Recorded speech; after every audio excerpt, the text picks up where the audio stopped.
dodging pussy like the plague, man. Anyway, welcome to the 2.5 LLCs podcast. My name is Dre. This is Zo over here, and this is episode 21. 21. And as we like to do, bring you our lucrative tips of the day. 1, don't get caught in the metaverse. It's meta, aka metaphorical, aka it's not even real. Don't worry about the metaverse, just distract you from the real world. Now, quick question before we get into our showrunners and everything else. I was watching a podcast show on YouTube today, and it was an interesting question. Have you ever been around a woman who truly showed you who she really was and you respected it? Yeah. Good, bad, in between. She was there, no apologies, and you were just like, oh, I respect that.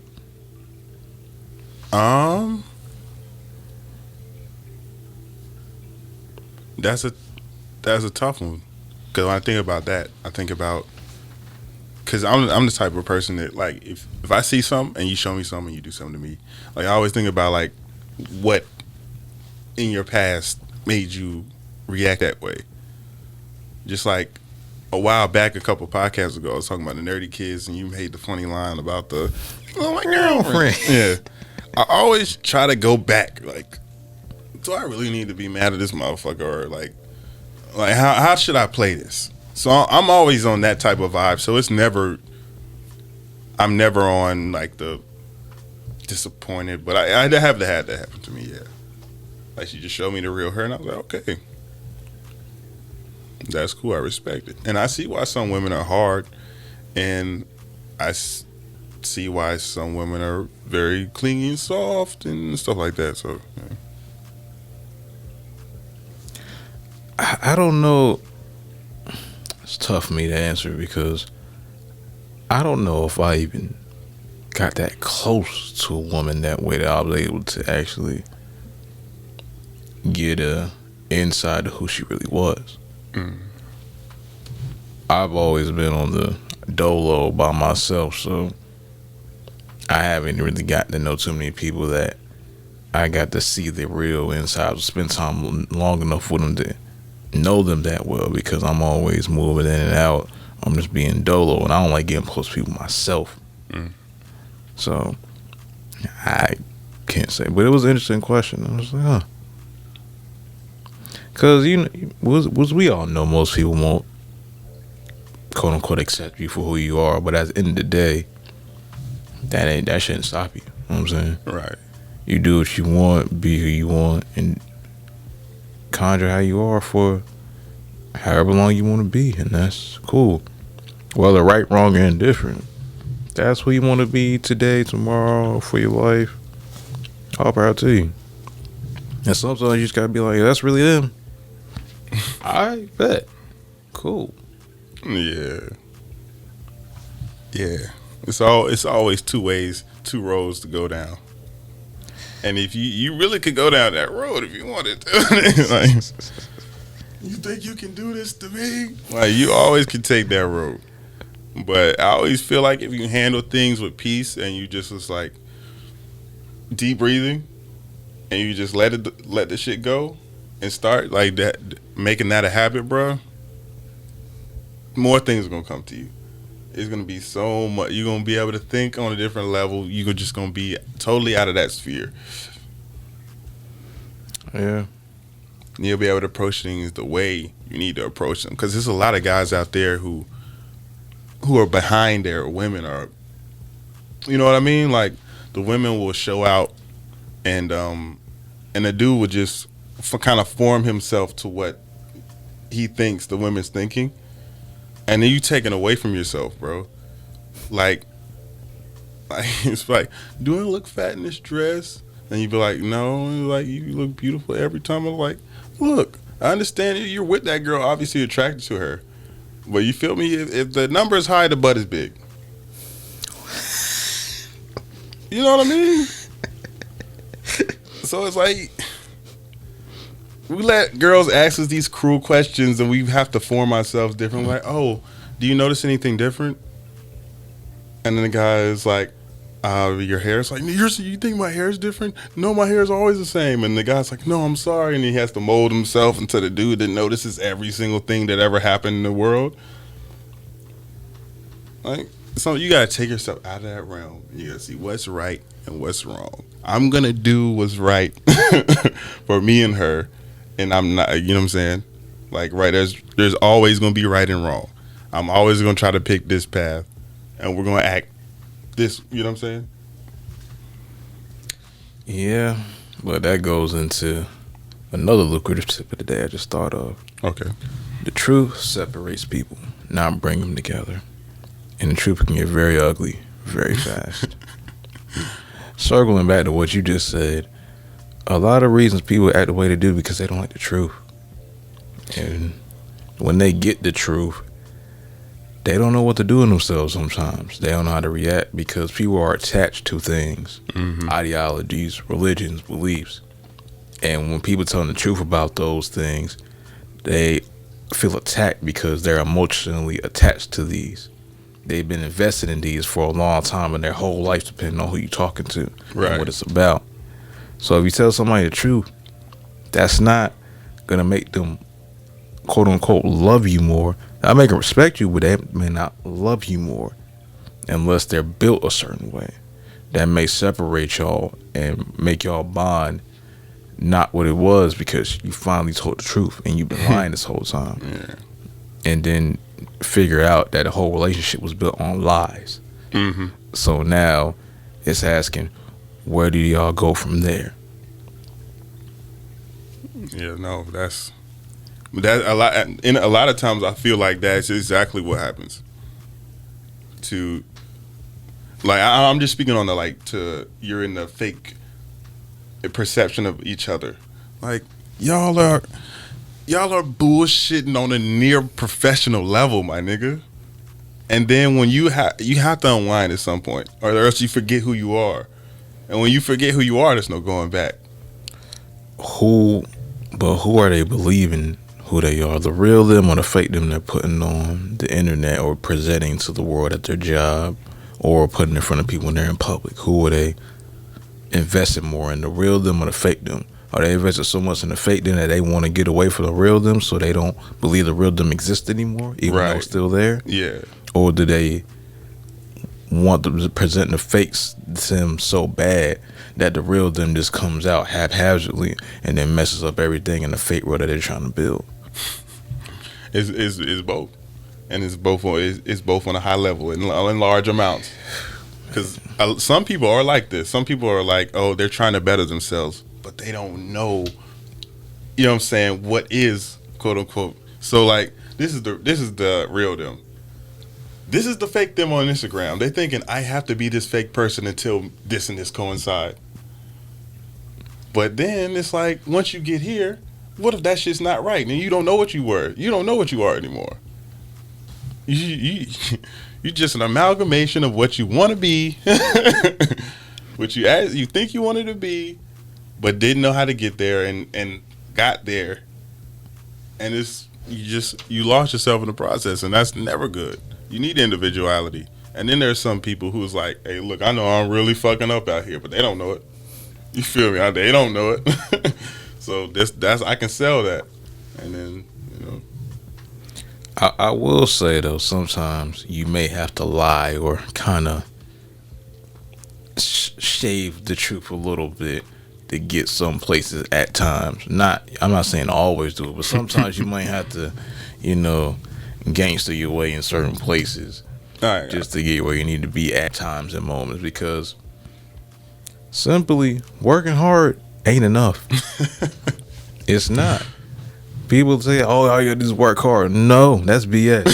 Whoever told you that is lying to you. Who's telling you that is lying to you. That's a part of it, sure.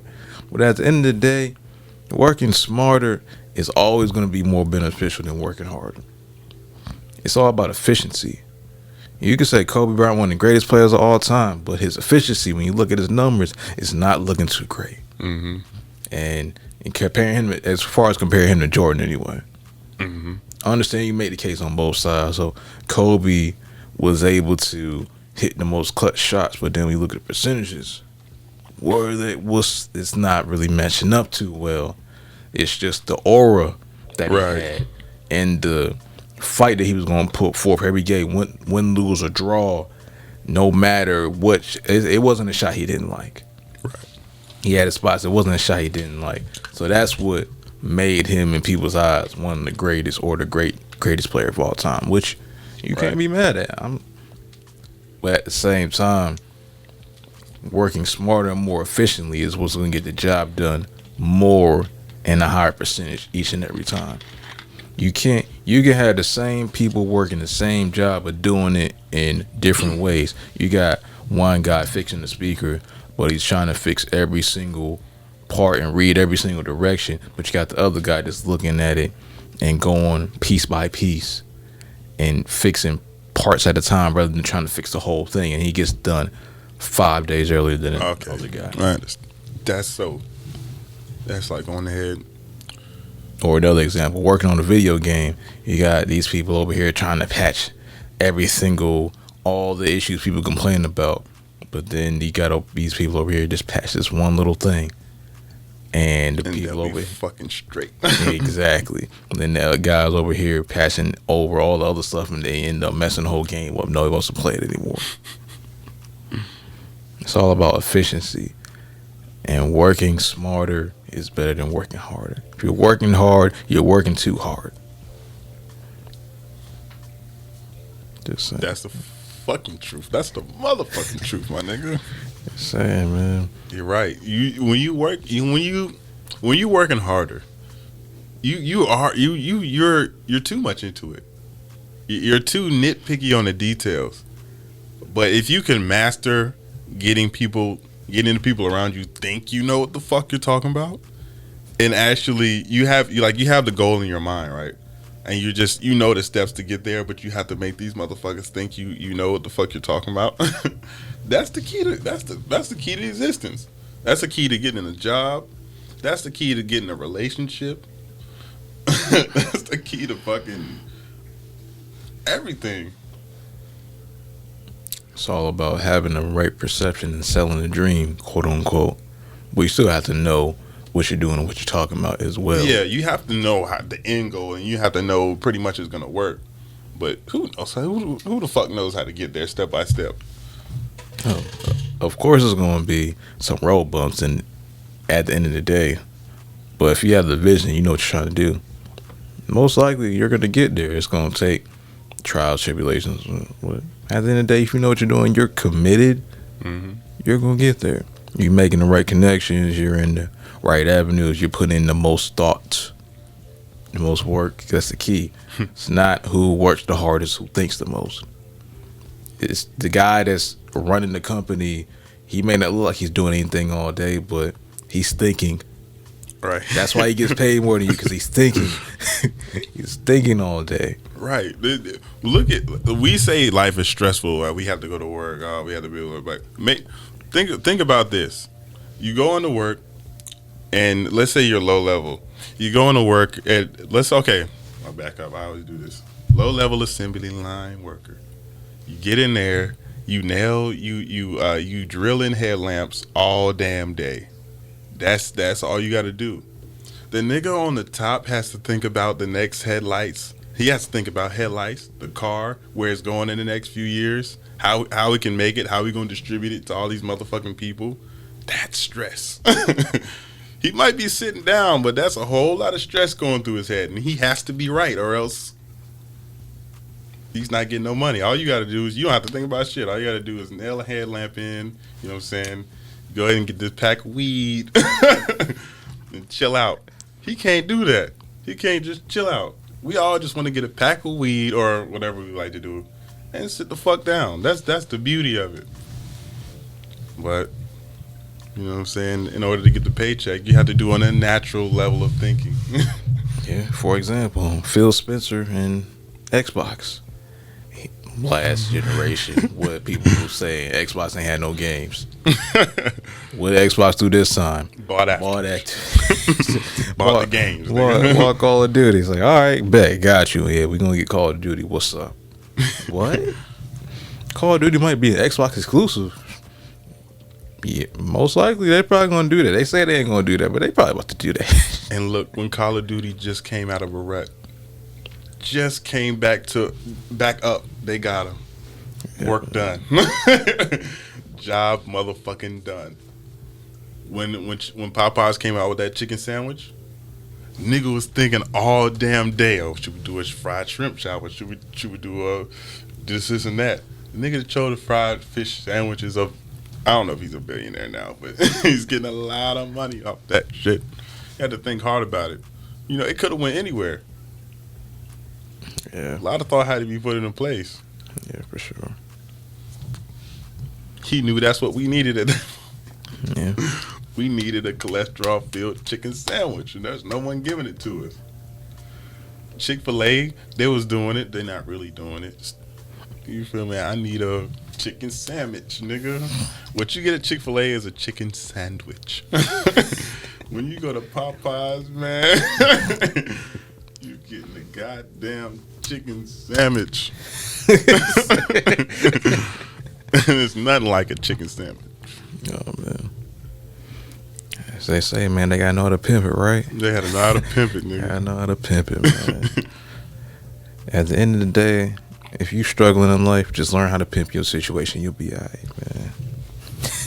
Then don't let it pimp you, my nigga. Yeah. But also going back, the Game Pass, Xbox Game Pass, they started doing that, and that's bringing way more games to them too. So, as I say, you can have your L last year, but the next year you can go up. It just takes It takes that next step in planning. Yeah, man.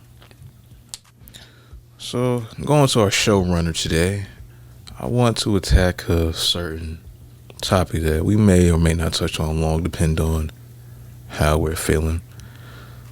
Have you ever knew somebody that went through trauma that they talked about? Yeah. Are you able to explain any of that in a way?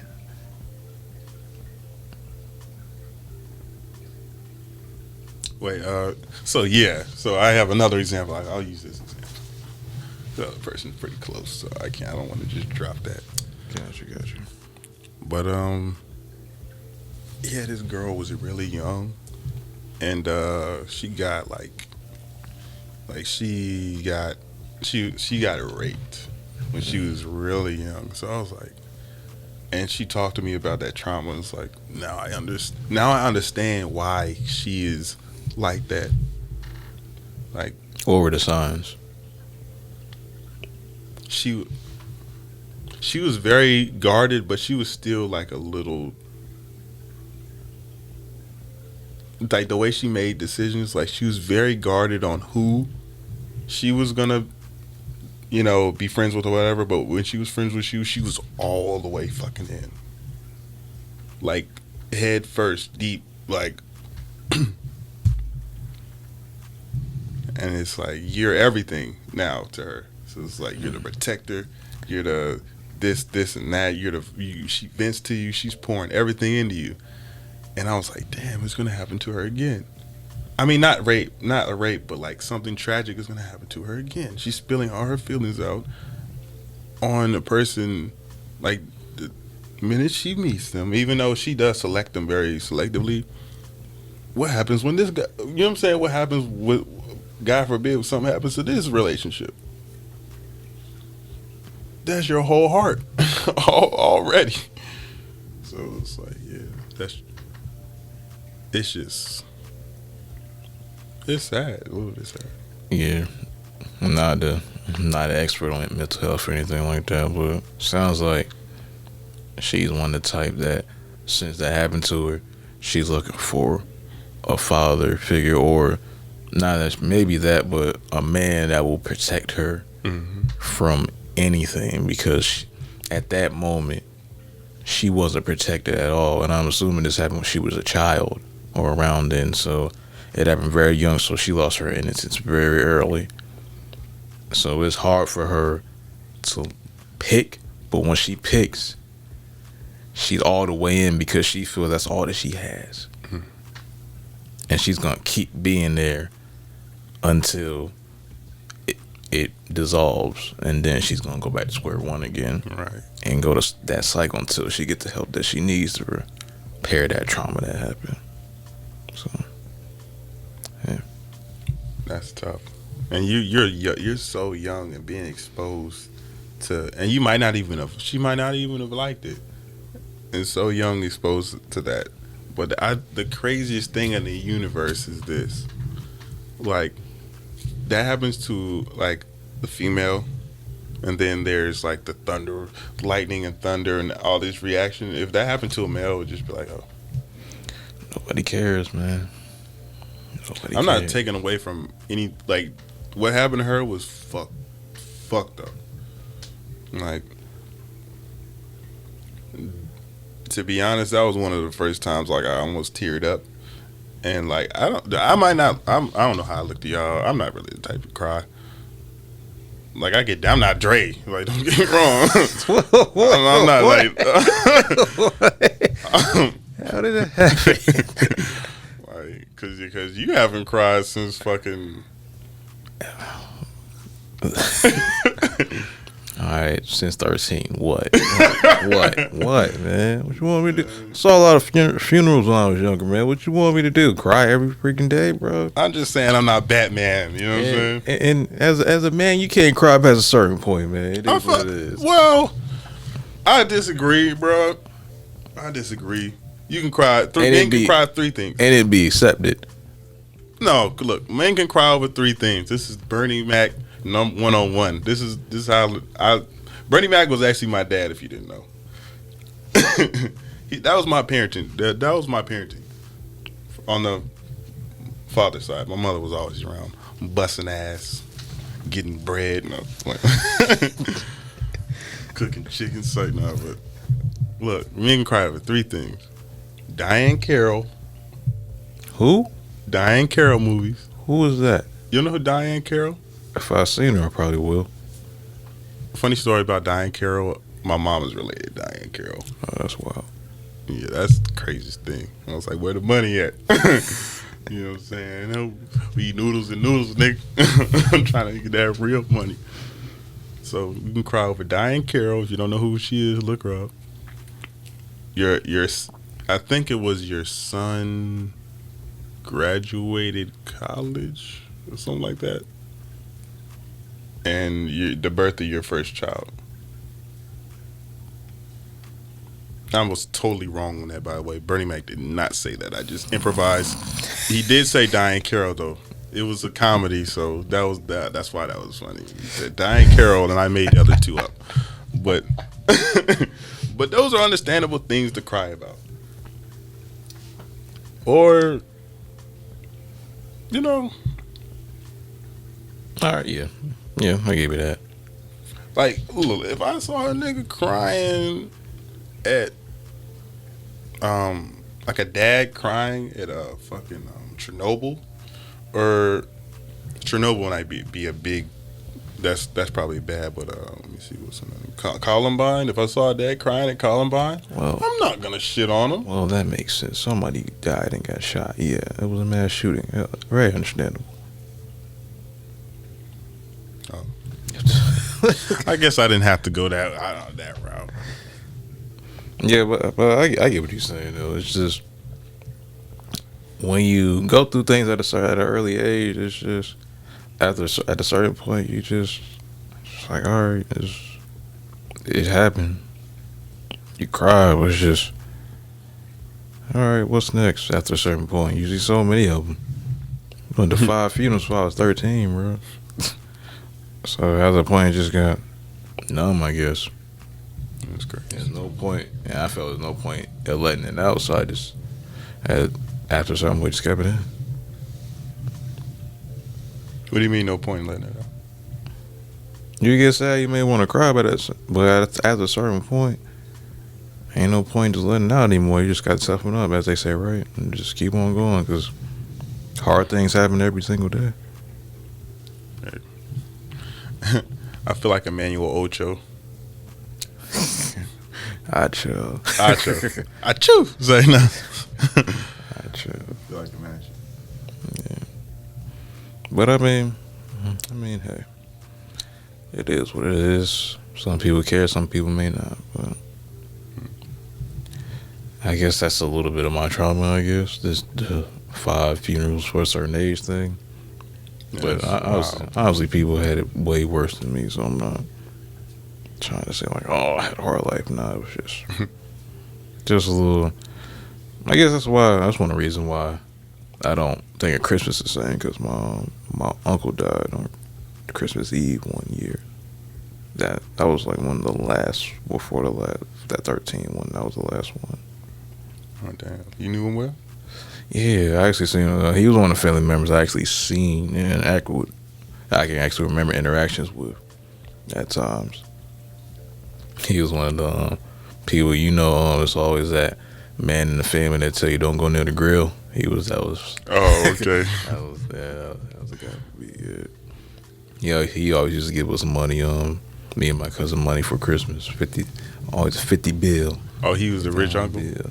I don't know if he was rich, but he was alright. He was doing alright. That's cool, bro. Yeah, he was an army vet. He used to jump out of planes. Oh, word, that's cool. Yeah, man. A lot of black people was in the army. Yeah. Like I think everyone got an uncle that was in the army. Maybe. And ironically, my uncle's name was Uncle Sam. He was named Uncle Sam. Oh, that's why I always got confused when they talked about my taxes. I'm like, you talking about my uncle? I'm like, oh no. Ew. Oh, Uncle taxing niggas? Oh, ew. So, yeah. Okay. Name was Uncle Sam. That's cool. Yeah. That's interesting. Yeah, man.